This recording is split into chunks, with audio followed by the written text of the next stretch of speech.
Más de 200 años pasados, more than 200 years ago, los barcos vinieron con los esclavos. The ships came with the slaves from Africa.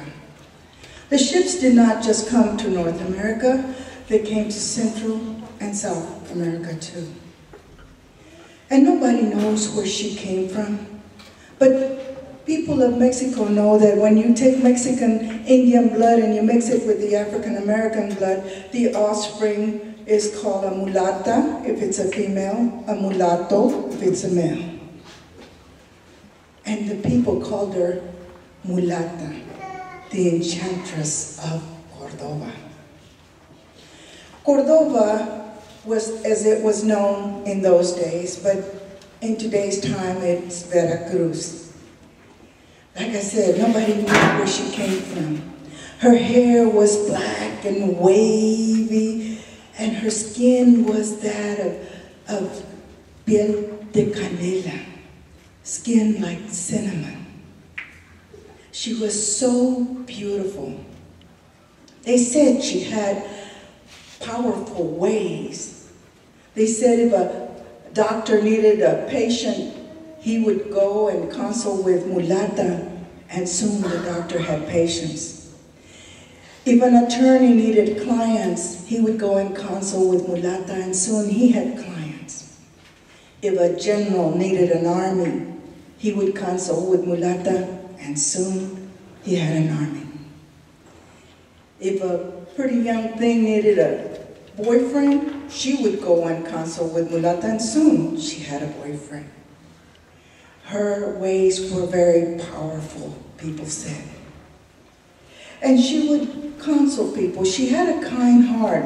The children would taunt her and tease her, mulata, mulata, con sus patas.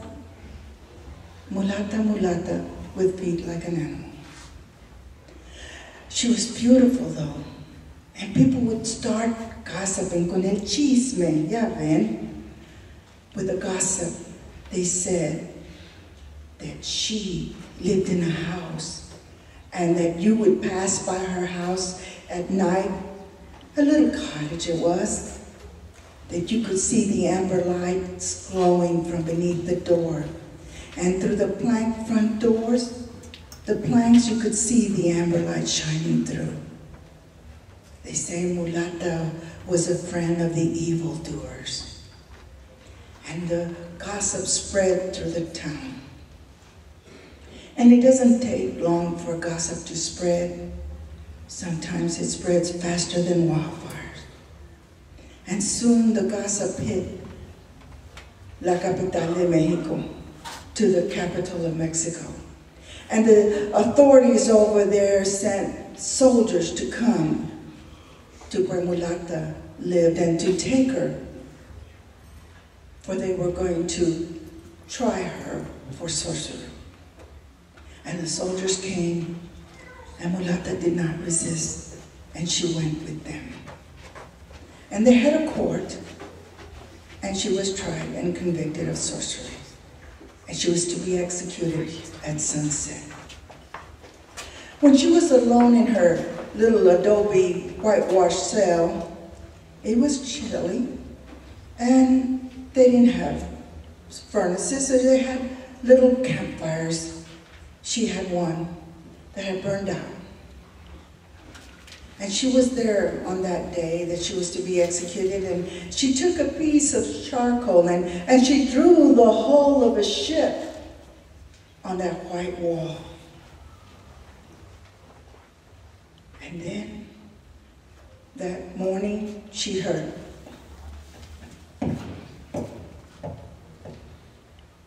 the footsteps of the guard. She heard the jingling of the keys, and the door came open. Buenos días, mulata. Buenos días, guardia. Good morning to you. Mulata, sálvese. Save yourself, mulata. Tell him the truth. Buenos días, guardia. Dígame. Tell me, guardia. What does my ship need? Ay, mulata, you don't have time to play games. Dígame, guardia, what does my ship need? And the guard said, what your ship needs is a mast. If this is what you say it needs, then this is what it shall have. And she took her piece of charcoal and she began to draw the mast, sails on the mast. Oh, actually, she drew the mast onto the hull of the ship. And then he said, I ask of you one time, mulata, please save yourself. And she said, gracias, guardia. And so he left, and he closed the door. And then the jingling of the keys, and he walked away. Didn't take long for the sun to hit noon, and when it did, once again she heard the footsteps, the jingling of the keys, and the door came open. Buenas tardes, guardia. Buenas tardes, mulata. Mulata, I bring you your lunch. Mulata, sálvase. Please, I beg of you, save yourself. Guardia, dígame. Tell me what my ship needs. Ay, mulata, these games you play. You don't have much time. Dígame, guardia, what does my ship need? By now, you know what it needed. And the guardia said, your ship needs sails. If this is what it needs, then this is what it shall have. And she took her piece of charcoal and she drew the sails onto that mast and on that ship, on that white wall. Mulata, you don't have much time. Please tell them. Gracias, guardia. And he closed the door, jingled the keys, and then he walked away. Well, pasó el día. And as the day passed by, it was getting close to sunset. And once again, she heard the footsteps of the guardia. She heard the jingling of the keys, and the door came open. Buenas noches, guardia.